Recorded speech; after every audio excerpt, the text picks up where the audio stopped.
Today I'd like to give you an overview of the criminal justice system in America. The systems range throughout the country are somewhat different, but all achieve the same purpose.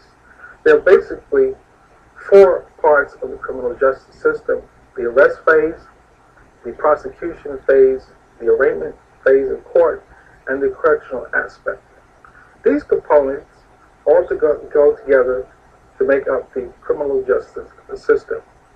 As I said earlier, they vary depending on the county, the state, and also the federal level. As you know, there are various arresting agencies in this country: the FBI, Secret Service, as well as the Metropolitan Police Department. Let's start with phase one. When a person is arrested, there's probable cause to believe that he or she has committed a crime. At that point, the police officer will escort the individual under arrest for processing. There are several things that happen during the processing stage.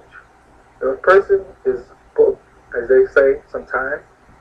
And during that process, the police officer will run a criminal record check to see whether the person has any other charges or is wanted by other state or county officials. He or she is also fingerprinted, and that information is sent to the FBI. Subsequently to that, the individual is brought before the court for what is called the initial appearance. At that time, the prosecutor will determine whether or not there is probable cause to believe that this individual has committed an offense. There's also a point that if there's no probable cause to believe, the person can be released, and it's called no paper. The case is then no paper. If the prosecutor feels that the individual has committed offense, he will hold the case for what is called a preliminary hearing. At this point, the defendant appears before the court for what is called again the preliminary hearing.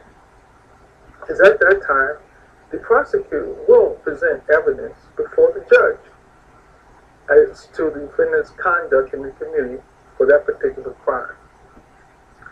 If the court finds probable cause at that point, the individual will be detained for a arraignment.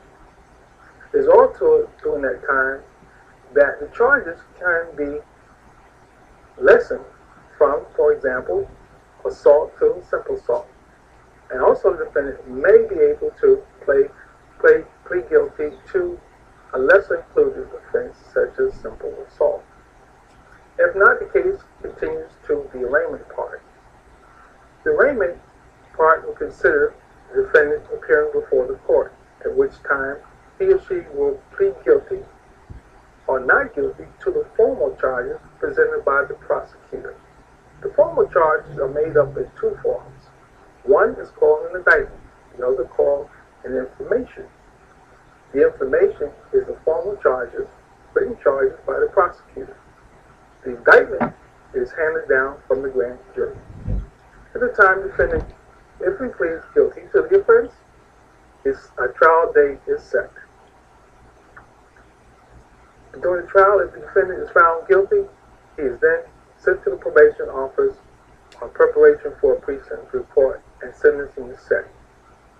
At that time, the defendant is sentenced, and he's incarcerated at the criminal justice system part. He will remain in custody of the Department of Corrections or whatever correctional facility for the time he is sentenced and released on parole.